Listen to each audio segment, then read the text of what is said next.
De este modo, el lejanísimo recuerdo henchido de gratitud acerca de la primera gran victoria del hombre sobre la naturaleza sobrevive todavía perdido ya a medias en las sombras de lo inconsciente y la superstición popular, entre los restos de las reminiscencias mitológicas paganas de los pueblos más cultos del mundo. El proceso, en la obtención del fuego por frotamiento, conserva todavía, sin embargo, un carácter unilateral. Es la transformación de movimiento mecánico en calor. Para completar el proceso, hay que invertirlo, hay que transformar el calor en movimiento mecánico. Solamente así se dará satisfacción a la dialéctica del proceso, se agotará todo el proceso en un ciclo, por lo menos de momento. Pero la historia tiene su propio curso, y por muy dialécticamente que éste discurra en última instancia, se da con frecuencia el caso de que la dialéctica tenga que esperar bastante tiempo a la historia. La distancia que separó el descubrimiento del fuego por frotación de la invención por Herón de Alejandría, hacia el año 120, de una máquina en la que el escape de vapor de agua producía un movimiento de rotación, se mide indudablemente por milenios. Y de nuevo hubieron de transcurrir cerca de 2000 años hasta que se construyó la primera máquina de vapor, el primer dispositivo que permitió convertir el calor en un movimiento mecánico verdaderamente utilizable. La máquina de vapor fue el primer invento verdaderamente internacional, que marcó, a su vez, un formidable progreso histórico. La descubrió el francés Papin, pero en Alemania. Fue el alemán Leibniz, expandiendo como siempre en torno suyo ideas geniales, sin 87 preocuparse de saber a quién se atribuiría el mérito de ellas, el que, cosa que hoy sabemos por la correspondencia de Papin, editada por Gerland, 5 le facilitó la idea esencial, el empleo del cilindro y del pistón. Los ingleses Savery y Newcomen inventaron poco después otras máquinas parecidas, hasta que, por último, su compatriota Watt elevó la máquina de vapor, en principio, a su nivel actual, al introducir el condensador separado. Quedaba cerrado así el ciclo de los inventos, en este terreno. Se había llevado a cabo la transformación del calor en movimiento mecánico. Lo que vino después no pasaron de ser perfeccionamientos de detalle. La práctica se había encargado, pues, de resolver a su modo el problema de las relaciones entre el movimiento mecánico y el calor. Había comenzado convirtiendo el primero en el segundo, para pasar luego de la transformación del segundo en el primero. Pero ¿qué ocurría con la teoría? La situación era bastante lamentable. Aunque precisamente en los siglos XVII y XVIII los incontables relatos de viajes estuvieran llenos de descripciones de pueblos salvajes que no conocían más modo de producir el fuego que el frotamiento, los físicos no se daban por aludidos, y la misma actitud de indiferencia mostraron durante todo el siglo XVIII y las primeras décadas del XIX con respecto a la máquina de vapor. En la mayor parte de los casos, se limitaban sencillamente a tomar nota de los hechos. Hasta que, por último, en los años 20 y 30 del siglo XIX, se ocupó del problema Sadi Carnot, y hay que reconocer que con bastante sagacidad, puesto que todavía hoy conservan su valor y son admitidos por Clausius y Clerk Maxwell sus mejores cálculos, que más tarde se encargó Clapeyron de presentar en forma de gráficos geométricos. Carnot casi llegó a penetrar en el fondo del problema. Y si algo le impidió penetrar de lleno en él no fue precisamente la escasez de hechos materiales, sino simplemente una falsa teoría preconcebida. Teoría que, por cierto, no había sido impuesta a los físicos por ninguna maligna filosofía, sino que ellos mismos se habían encargado de elaborar sutilmente, partiendo de su propia concepción naturalista, que consideraban tan por encima de la concepción metafísico-filosofante. En el siglo XVII el calor era considerado, al menos en Inglaterra, como una propiedad de los cuerpos, como un movimiento de una clase especial, a motion of a particular kind, the nature of which has never been explained in a satisfactory manner, cuya naturaleza no ha llegado nunca a explicarse satisfactoriamente. Así lo definía Th. 88 Thomson, 2 años antes del descubrimiento de la teoría mecánica del calor, Outline of the Sciences of Heat and Electricity, 2 edition, London 1840, 6 pero en el siglo XVIII fue ganando terreno más y más la concepción según la cual el calor era, como la luz, la electricidad y el magnetismo, una sustancia especial, que, al igual que todas estas sustancias peculiares, se distinguía de la materia común y corriente por el hecho de carecer de peso, de ser imponderable. La electricidad asterisco. También la electricidad posee, como el calor, aunque de otro modo, cierto don de ubicuidad. Apenas puede producirse un solo cambio sobre la Tierra que no acuse la presencia de fenómenos eléctricos. Donde se evapora el agua o arde una llama, donde se produce el contacto entre dos metales distintos o de diverso grado de temperatura o entre el hierro y una solución de sulfato de cobre, vemos aparecer, junto a los fenómenos físicos y químicos más notorios y simultáneamente con ellos, procesos eléctricos. Cuanto más a fondo estudiamos los más diferentes procesos naturales, más vamos descubriendo en ellos huellas de electricidad. Y, sin embargo, a pesar de este don de ubicuidad que presentan los fenómenos eléctricos y del hecho de que va ya para medio siglo que la electricidad se ve obligada, en medida cada vez mayor, a servir al hombre en la industria, se trata precisamente de la forma de movimiento cuya naturaleza se halla más envuelta en el misterio. El descubrimiento de la corriente galvánica es, aproximadamente, 25 años más reciente que el del oxígeno, aunque presenta para la teoría de la electricidad una importancia cuando menos igual que el descubrimiento del oxígeno para la química. Y, sin embargo, ¿qué diferencia sigue existiendo, todavía hoy, entre uno y otro campo? En química, gracias sobre todo al descubrimiento de los pesos atómicos por Dalton, reina el orden, vemos una relativa estabilidad de los resultados adquiridos y un ataque sistemático, más o menos organizado sobre los terrenos todavía inexplorados, comparable al asedio en regla de una fortaleza.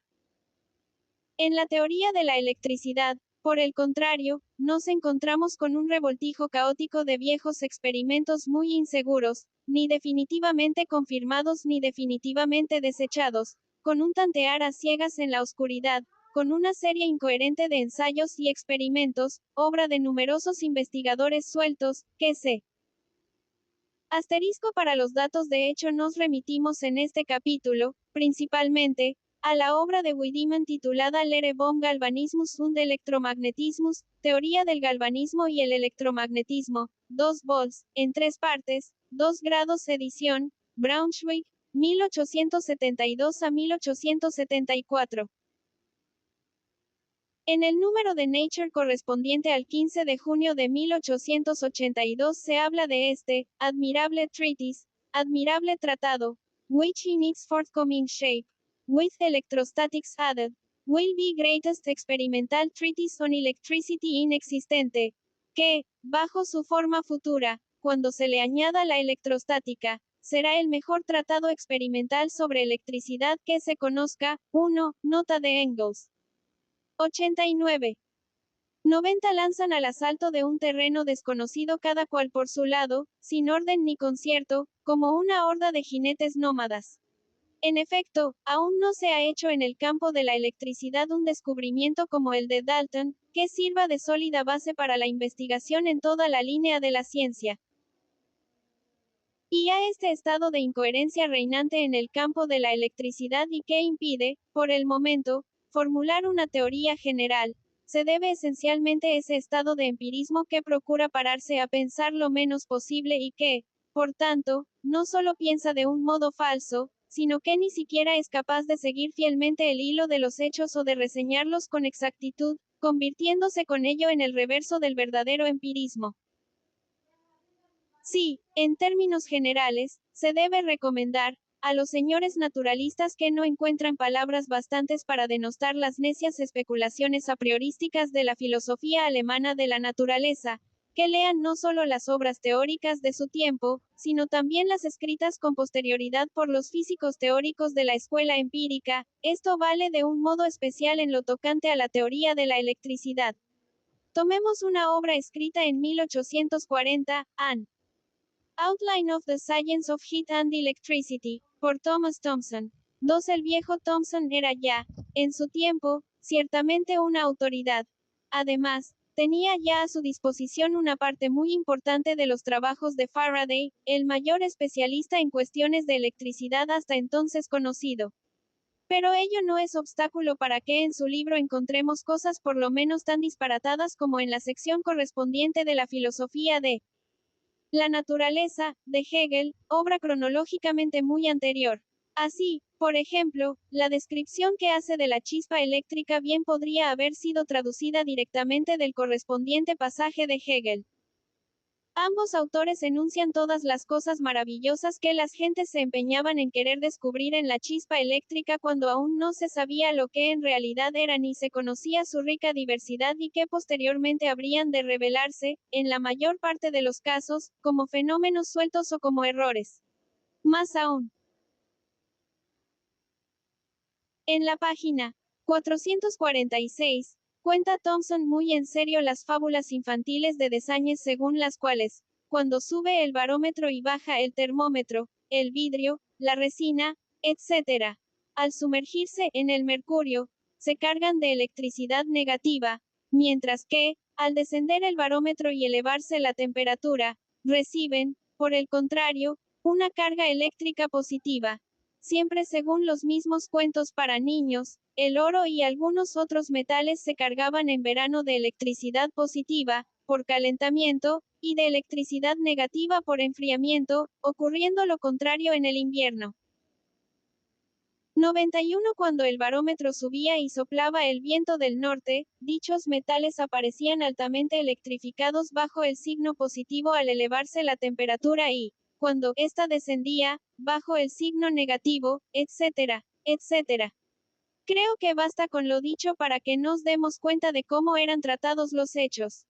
Y, en el plano de la especulación a priorística, he aquí ahora la lucubración sobre la chispa eléctrica con que nos regala Thomson y que proviene nada menos que del propio Faraday. La chispa es una descarga o un debilitamiento del estado polarizado de inducción de numerosas partículas dieléctricas, producido por la acción especial de un reducido número de ellas, que ocupan un espacio muy pequeño y limitado.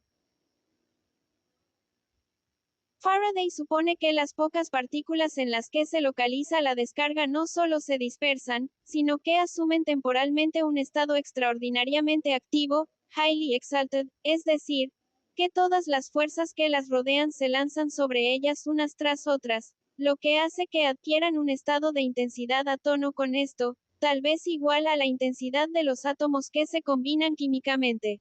Descargan entonces estas fuerzas como los átomos lo hacen con las suyas, de un modo hasta ahora ignorado, con lo que termina todo el proceso, and so the end of the whole.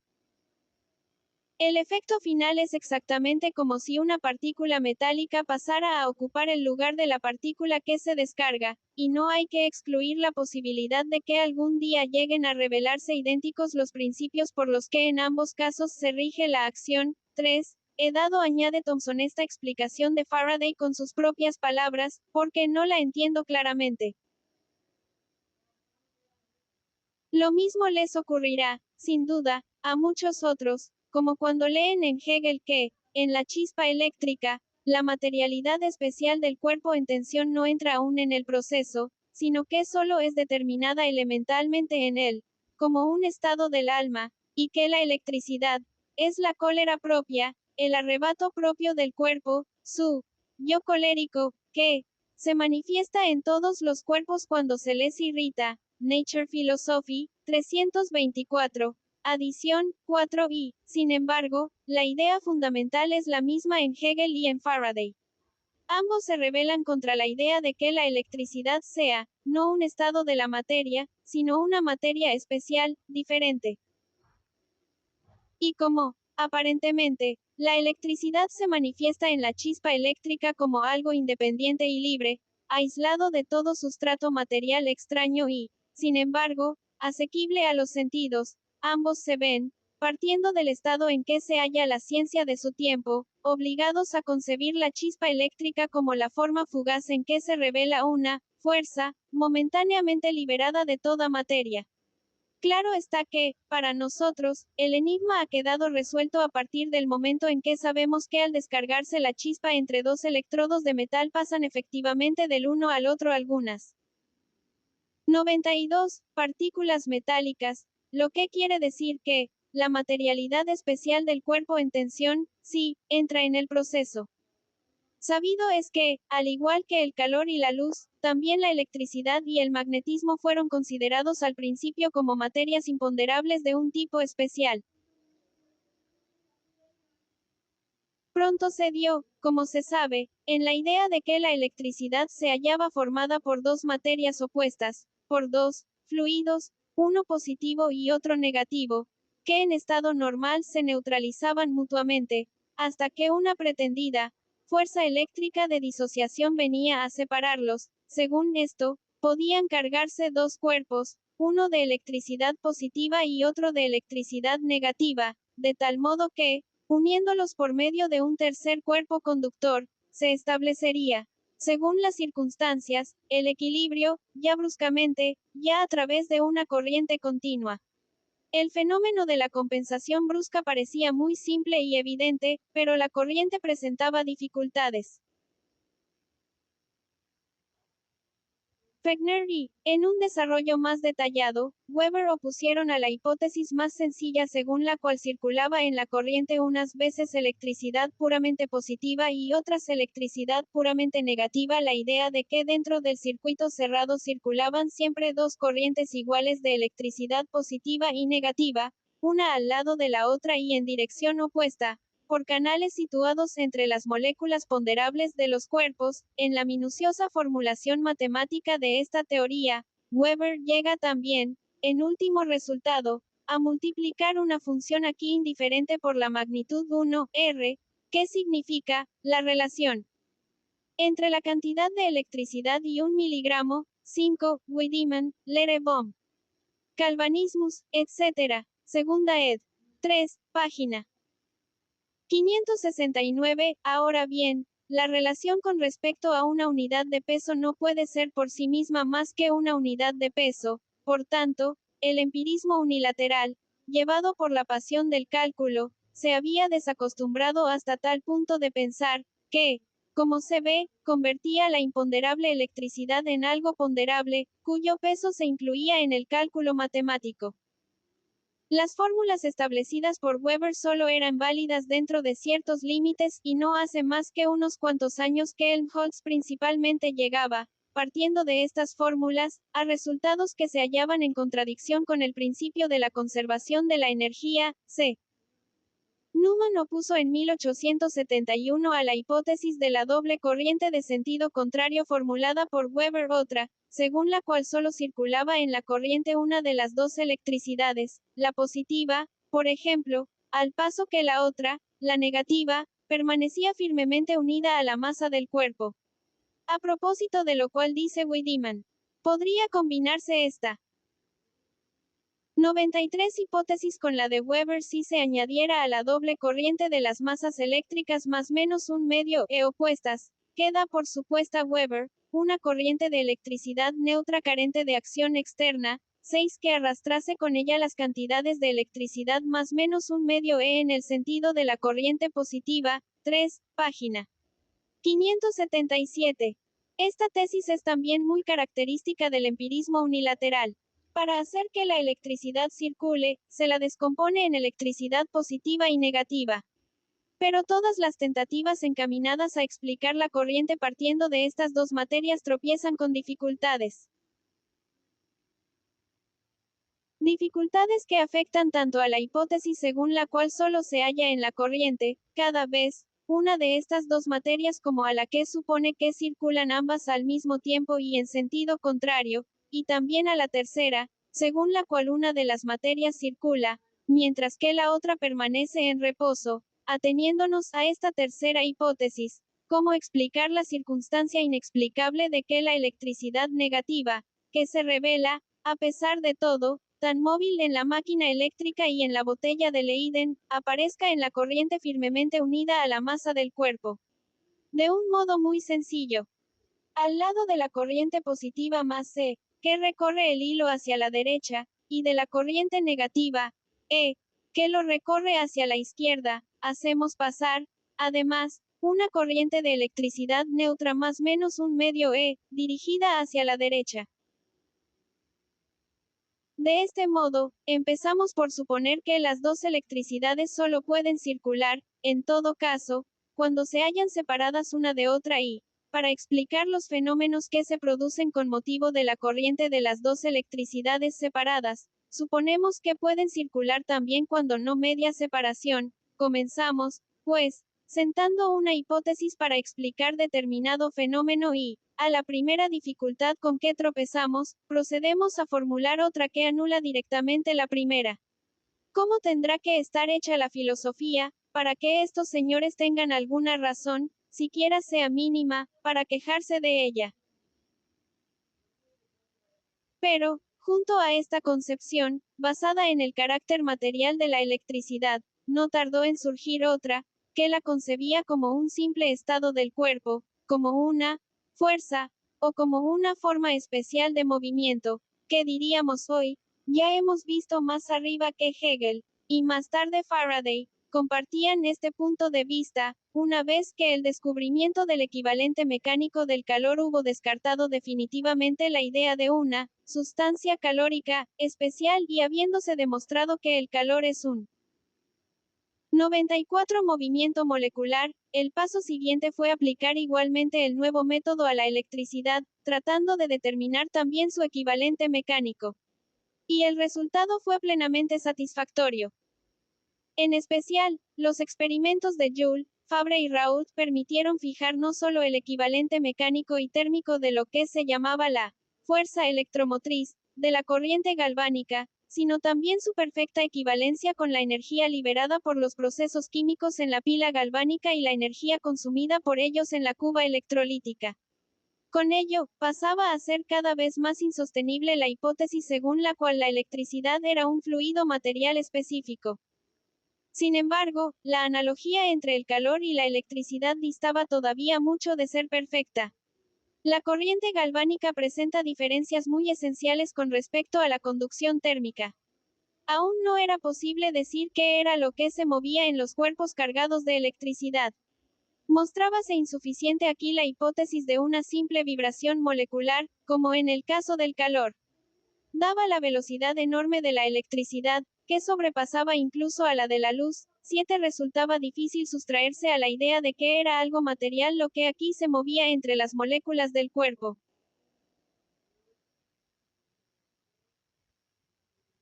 Es entonces cuando aparecen las teorías más modernas, las teorías de Clerk Maxwell, 1864, Hankel, 1865, Rayner, 1870, y Edlund, 1872, acordes con la hipótesis que por vez primera expresara en 1846 Faraday, a manera de sugestión. La hipótesis según la cual la electricidad era el movimiento de un medio elástico que llenaba todo el espacio y que, por consiguiente, penetraba en todos los cuerpos, medio cuyas partículas discretas se repelían las unas a las otras en razón inversa al cuadrado de la distancia. En otras palabras, la electricidad vendría a ser un movimiento de las partículas del éter, del que participaban las moléculas de los cuerpos.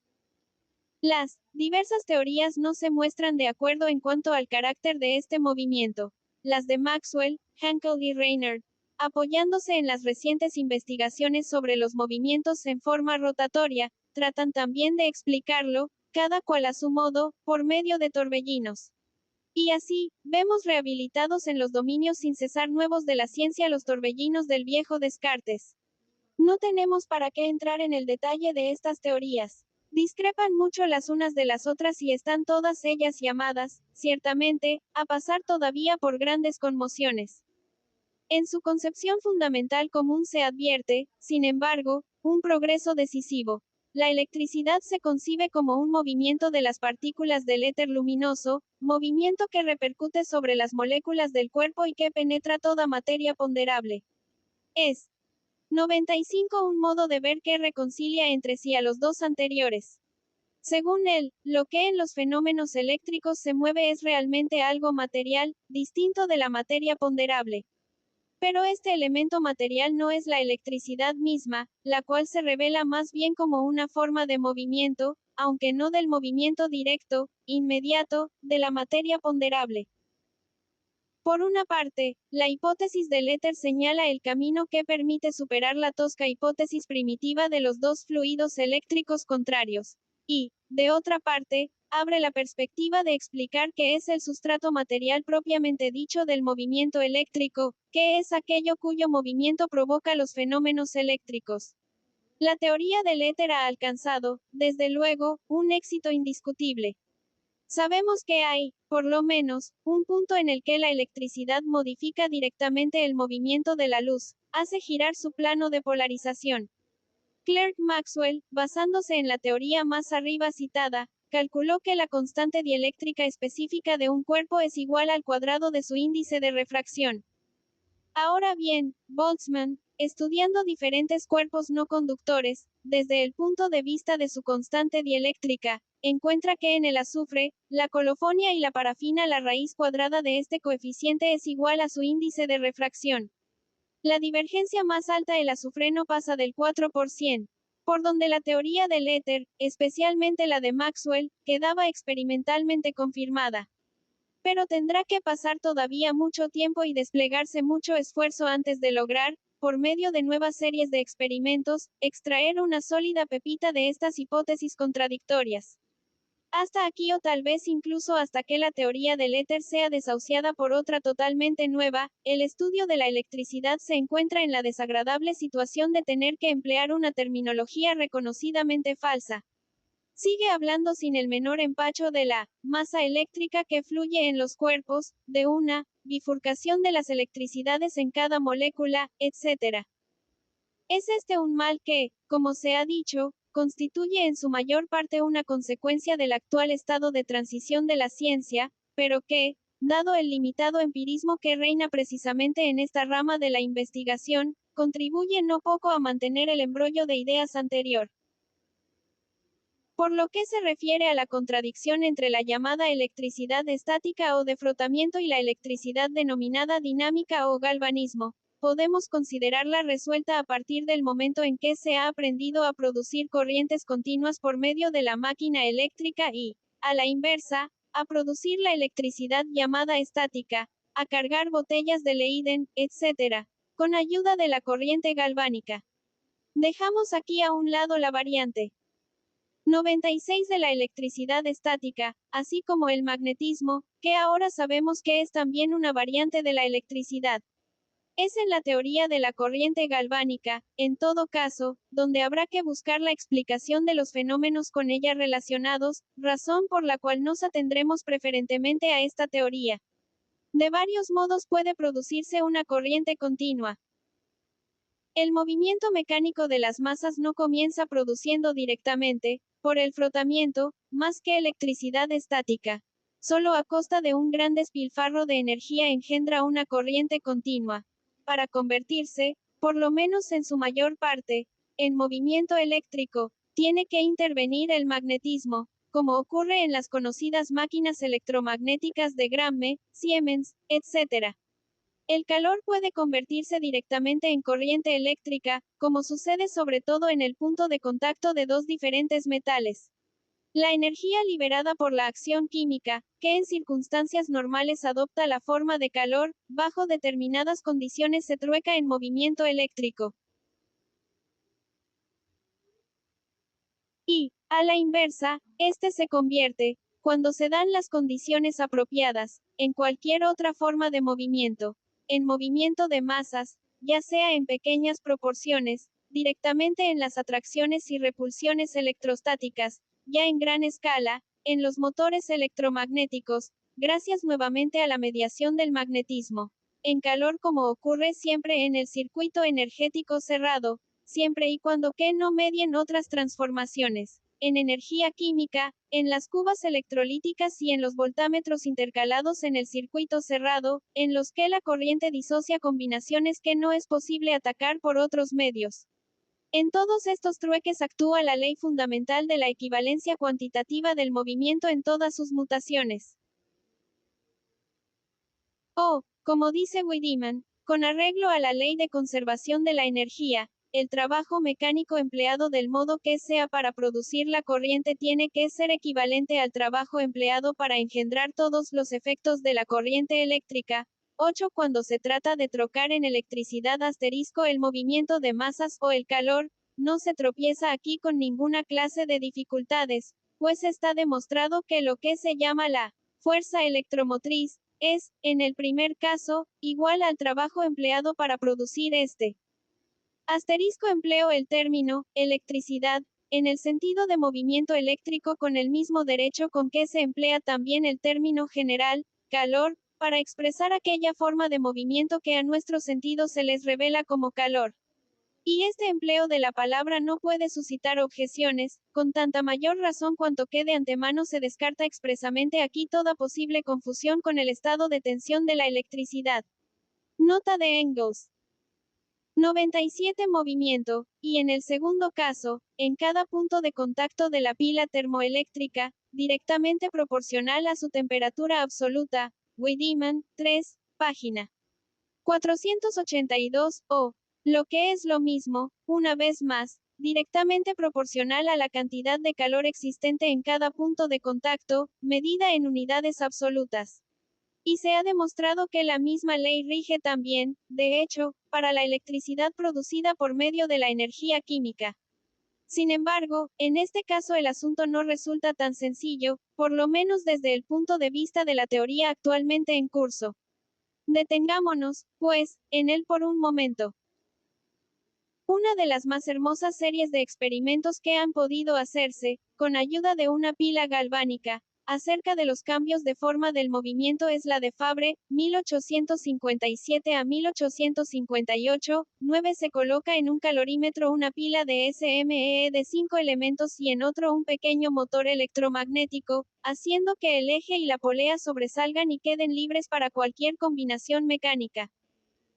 Cada vez que se desprende en la pila 1 Gr de hidrógeno o se disuelven en ella 32.6 Gr de zinc, el antiguo equivalente químico del zinc expresado en gramos, igual a la mitad del peso atómico hoy admitido, de 65.2, se registran los resultados siguientes. A la pila del calorímetro forma un circuito cerrado, excluyendo el motor, se desarrollan 18.682 o 18.674 unidades de calor. B. La pila y el motor quedan dentro del circuito cerrado, pero el motor se halla bloqueado. Calor en la pila, 16.448 unidades. En el motor, 2.219, lo queda un total de 18.667. C. Como en B, pero moviéndose el motor, aunque sin levantar ningún peso. Calor en la pila, 13.888 unidades. En el motor 4.769. En total, 18.657. D. Como en C, pero levantando el motor un peso y realizando con ello un trabajo mecánico igual a 131.24 kilogramos. Calor en la pila, 15.427. En el motor, 2.947. En total, 18.374 unidades. Pérdida con relación a las 18.682 unidades de A igual a 308 unidades caloríficas. Pero el trabajo mecánico de 131.24 kilogramos efectuado, multiplicado por 1000, para convertir en kilos los gramos del resultado químico, y divididos por el equivalente mecánico del calor, o sea por 423.5 kilogramos, 10 arroja exactamente la pérdida anterior, como equivalente térmico del trabajo mecánico rendido. La equivalencia del movimiento a través de todos sus cambios queda así demostrada de un modo palmario en lo que al movimiento eléctrico se refiere, dentro de los límites de las fuentes de error inevitables. Y asimismo queda demostrado que la fuerza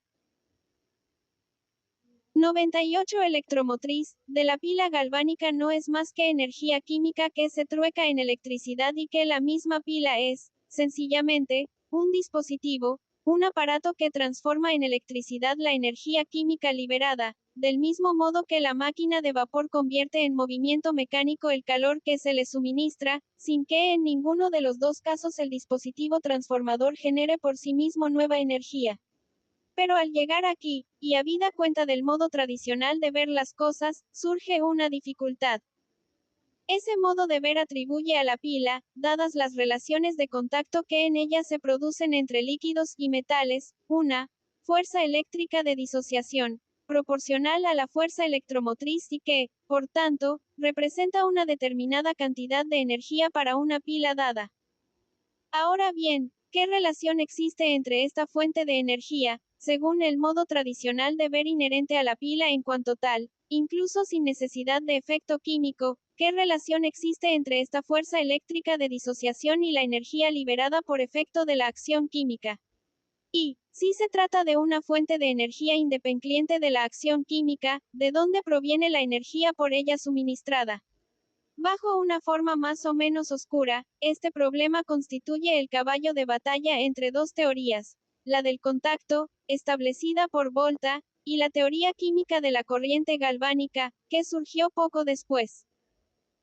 La teoría del contacto explicaba la corriente por las tensiones eléctricas producidas en cadena en la pila al establecerse el contacto de los metales con uno o varios líquidos, o simplemente por el contacto de los líquidos entre sí y por su nivelación, o bien por la de las electricidades así disociadas y opuestas, dentro del circuito cerrado. La teoría pura del contacto consideraba como totalmente secundarios los cambios químicos que pudieran producirse con este motivo. En cambio, a partir de 1805, Ritter sostuvo que solo podía engendrarse una corriente cuando los excitadores ejerciesen ya una acción química los unos sobre los otros antes de cerrarse el circuito.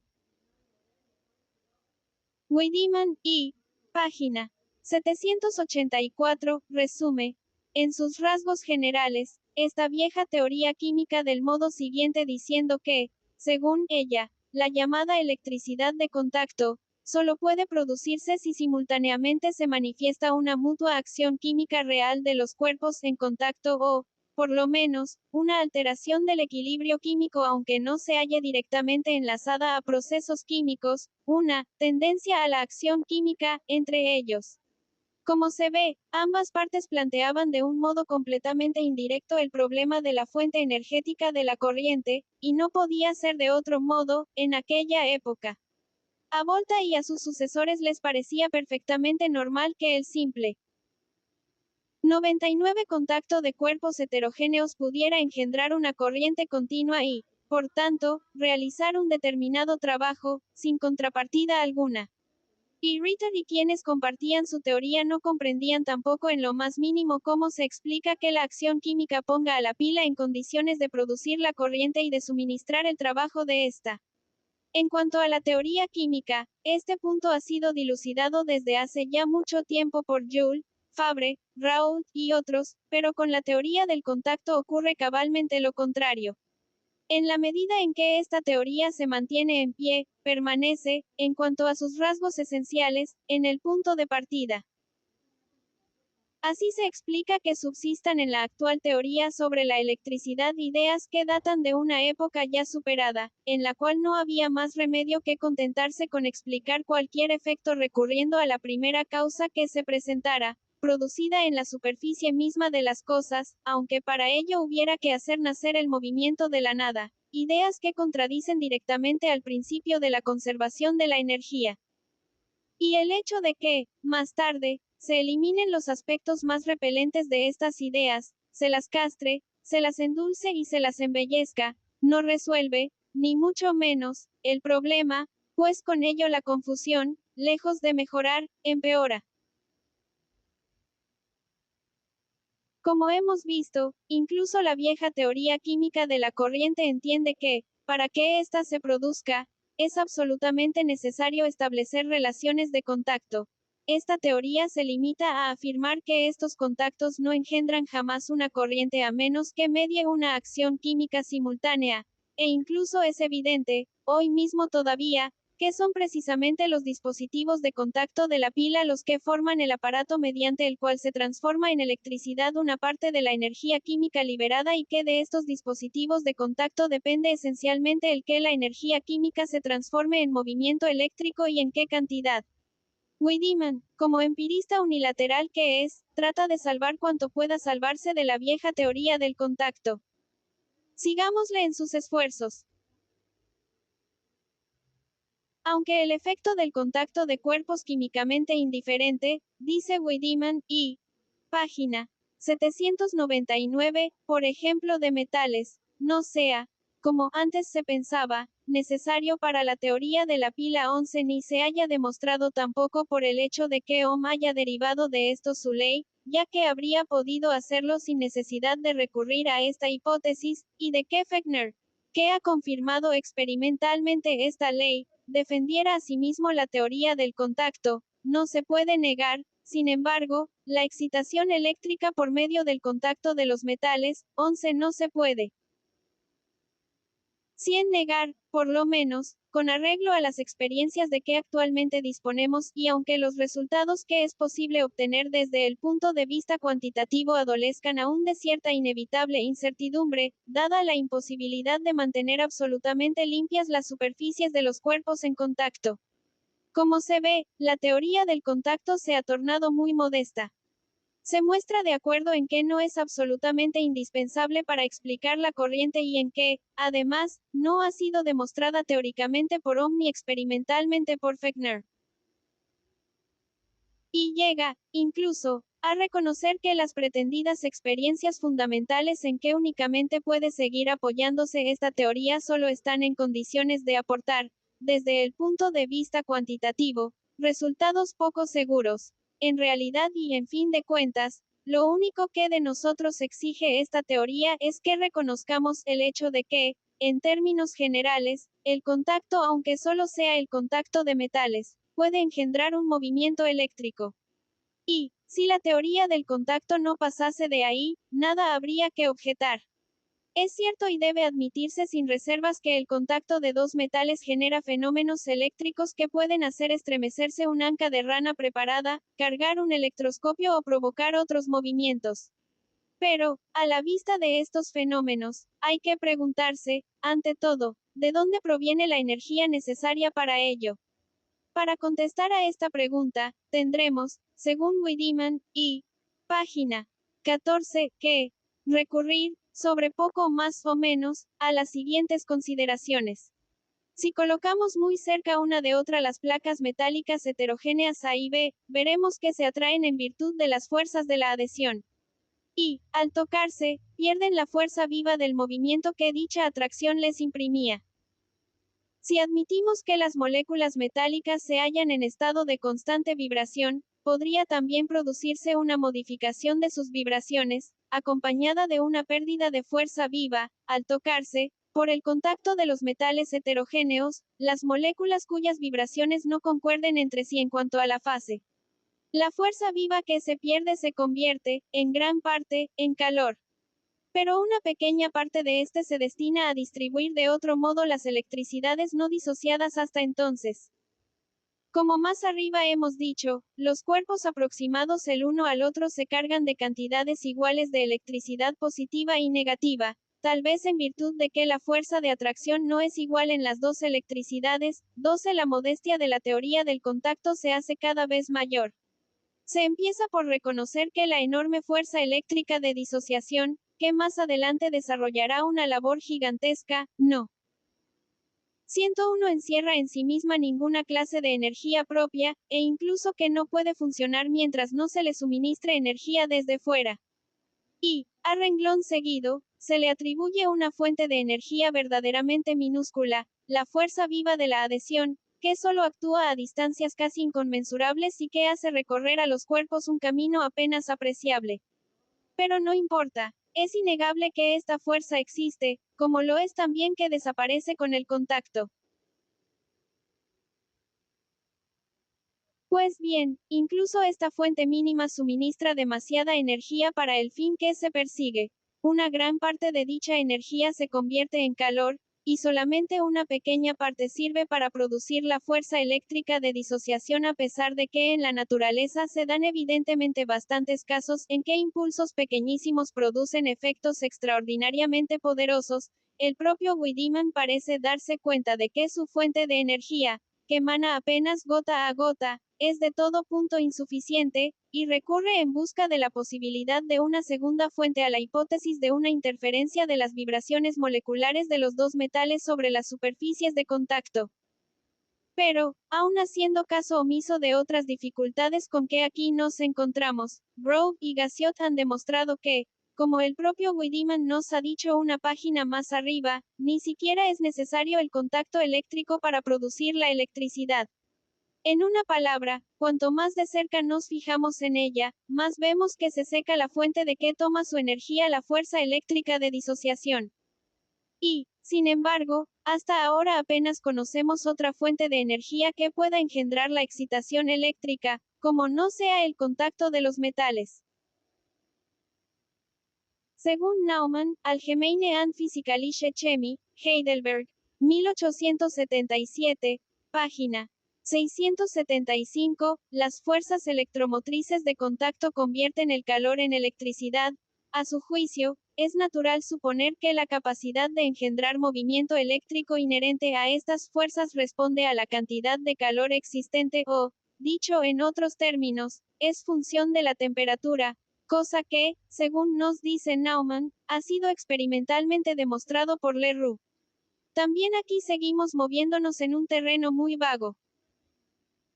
La ley de la serie voltaica de los metales nos impide resolver el problema recurriendo de nuevo a los procesos químicos que sin cesar se producen en pequeña medida en las superficies de contacto, constantemente cubiertas de una delgada capa, casi imposible de disociar para nosotros, de aire y agua impura, que, por tanto, no nos permite explicar la excitación eléctrica por la existencia entre las superficies de contacto de un electrolito activo e invisible. Un electrolito debiera producir, en circuito cerrado, una corriente continua.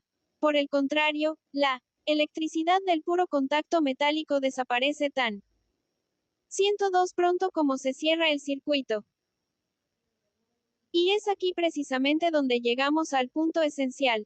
Esta fuerza eléctrica de disociación, que el propio Wiedemann limitaba al principio a los metales solamente y que se consideraba incapaz de actuar sin recibir energía de fuera, para verse reducida enseguida a una fuente de energía verdaderamente microscópica, permite la posibilidad de que se forme una corriente continua mediante el contacto de cuerpos químicamente indiferentes, y, suponiendo que sea así, ¿de qué modo ocurre eso? En la serie voltaica, los metales aparecen colocados siguiendo un orden en el que cada uno de ellos es eléctricamente negativo con respecto al que le precede y positivo en relación con el que le sigue.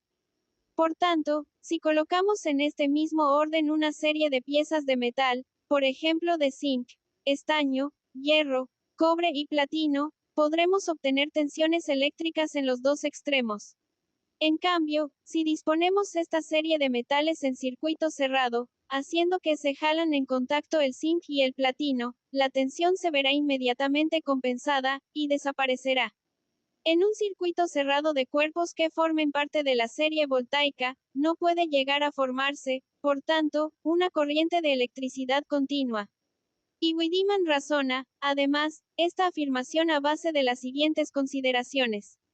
En efecto, si se presentase en el circuito una corriente eléctrica continua, produciría en los mismos conductores metálicos un calor que solo podría suprimirse mediante el enfriamiento de sus puntos de contacto. Esto determinaría, en todo caso, una distribución desigual del calor. La corriente podría también, sin necesidad de aportar energía de fuera, accionar sostenidamente un motor electromagnético y aportar así trabajo, lo cual es imposible, ya que, en caso de una unión fija de los metales, mediante soldadura, por ejemplo, no pueden producirse, ni siquiera en los puntos de contacto, cambios que compensen ese trabajo. 14. Y, no contento con demostrar teórica y experimentalmente que la electricidad de contacto de los metales no puede por sí sola producir ni la más pequeña cantidad de corriente eléctrica, Wiedemann se verá obligado, como veremos, a poner en pie una hipótesis especial para descartar su eficacia, incluso en los casos en que podría, eventualmente, manifestarse en forma de corriente. Tratemos, pues, de llegar por otro camino distinto de la electricidad de contacto a la corriente.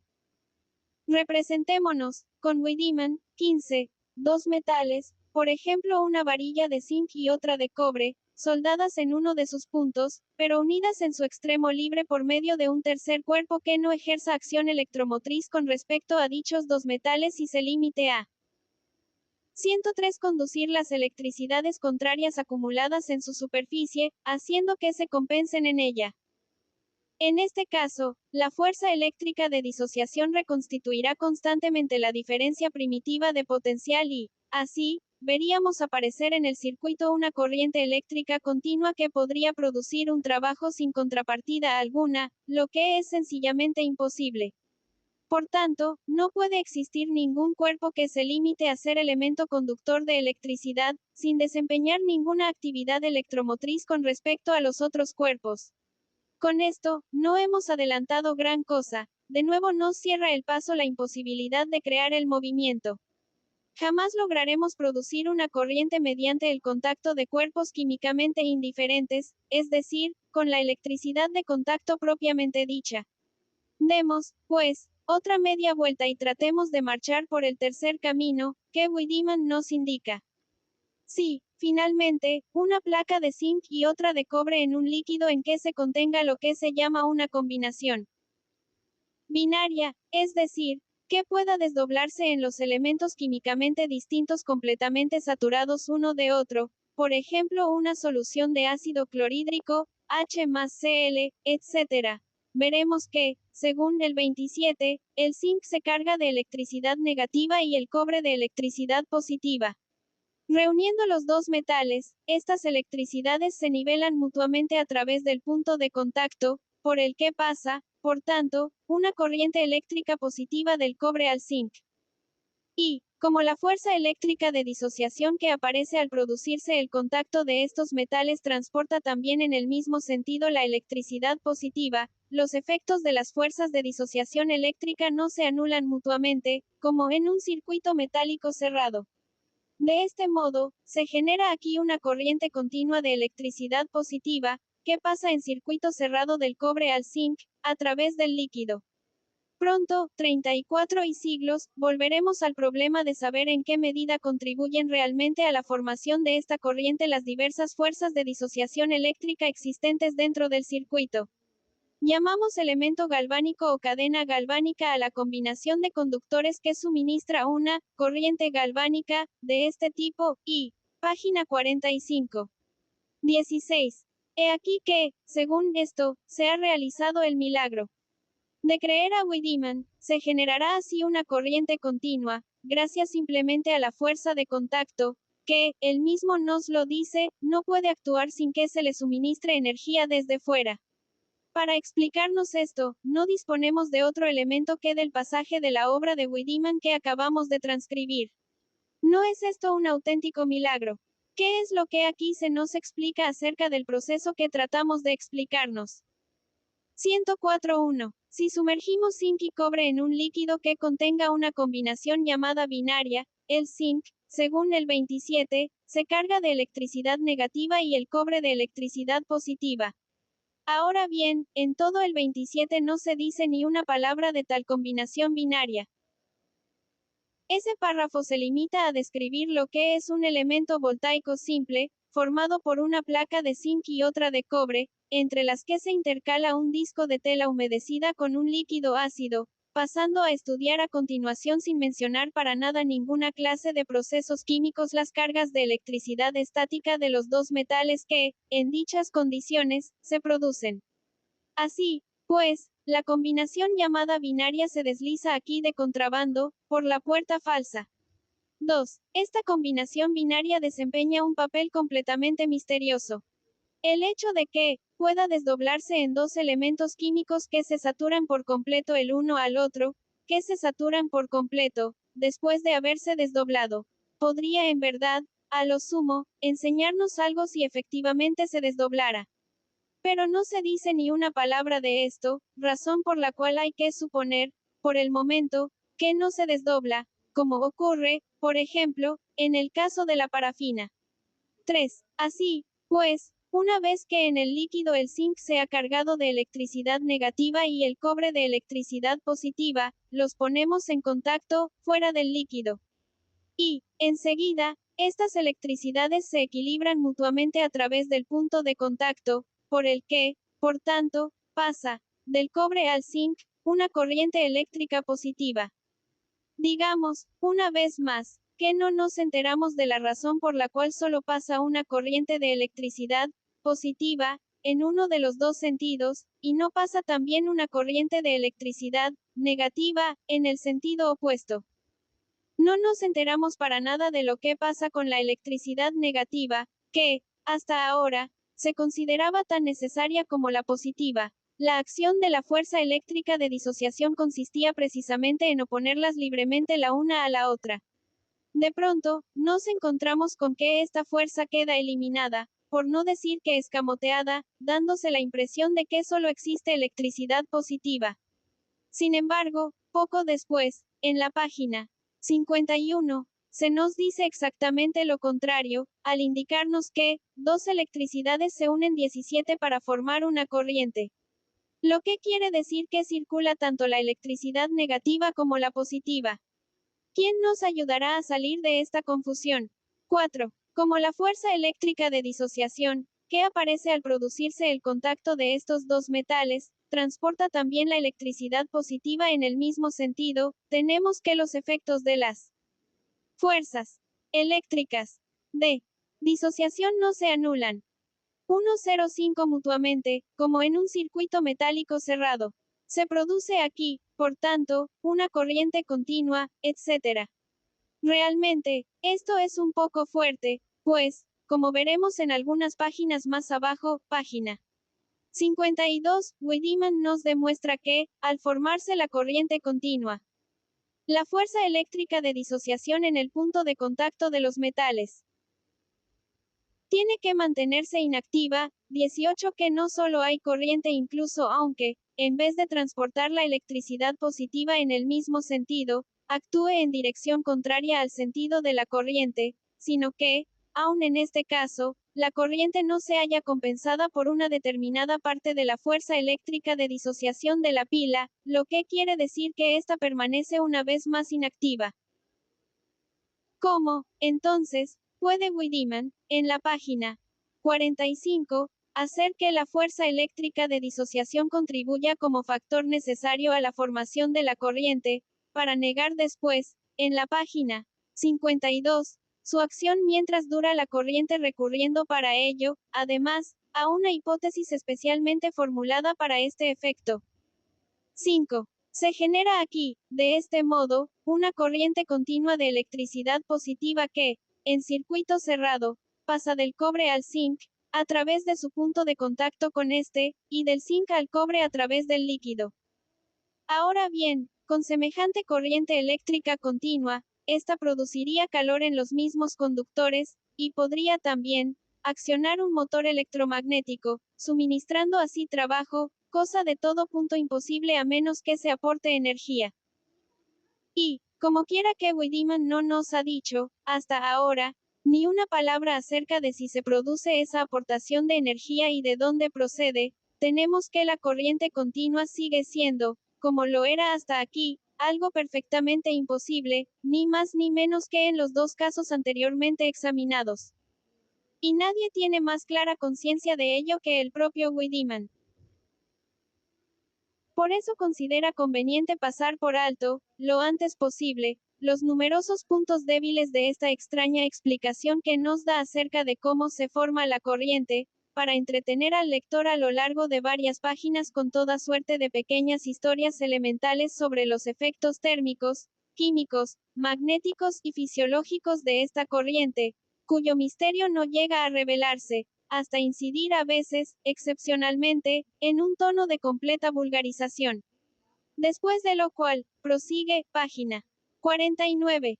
Tenemos que estudiar, ahora, de qué modo actúan las fuerzas eléctricas de disociación en un circuito cerrado formado por dos metales y un líquido, por ejemplo zinc, cobre y ácido clorhídrico.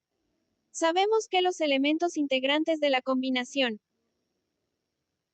106 binaria, HCl, contenida en el líquido se separan al pasar la corriente, de tal manera que uno de ellos, H, se libera en el cobre y una cantidad equivalente del otro, Cl, en el zinc, mientras que esta última cantidad se combina con una cantidad equivalente de zinc, para formar la combinación ZnCl. 19 sabemos.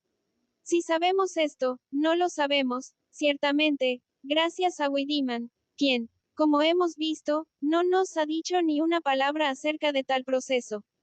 Además, si sabemos algo de este proceso, es que no se opera del modo como lo describe Wiedemann. Cuando, con ayuda de hidrógeno y de cloro gaseoso, se forma una molécula de HCl, se libera una cantidad de energía igual a 22.000 unidades calóricas, Julius Thomson. Así, pues, para arrancar nuevamente al cloro de su combinación con el hidrógeno, se necesita aportar de fuera la misma cantidad de energía para cada molécula. ¿De dónde saca la pila esta energía? La exposición de Wiedemann no nos lo dice. Tratemos, pues, de arreglárnoslas nosotros mismos. Al combinarse el cloro con el zinc para formar cloruro de zinc, se desprende una cantidad de energía considerablemente mayor de la que se necesita para separar el cloro del hidrógeno. ZN, Cl2 desprenden 97.210 unidades de cantidad de calor, 2, H, C1, 44.000 unidades, J. Thomson. Y esto nos permite explicarnos lo que ocurre en la pila. Así, pues, el hidrógeno no se desprende pura y simplemente en el cobre, como dice Wiedemann, y el cloro en el zinc, mientras que, después y casualmente, se combinan el zinc y el cloro. Por el contrario, la combinación del zinc y el cloro constituye la condición fundamental más esencial de todo el proceso, y mientras esta condición no se da, es inútil esperar el desprendimiento de hidrógeno en el cobre. El sobrante de energía liberada al formarse una molécula de ZnCl2 sobre la que se utiliza para desprender dos átomos H de dos moléculas HCl se convierte, pues, en la pila en movimiento eléctrico y suministra la totalidad de la fuerza electromotriz que aparece en la corriente.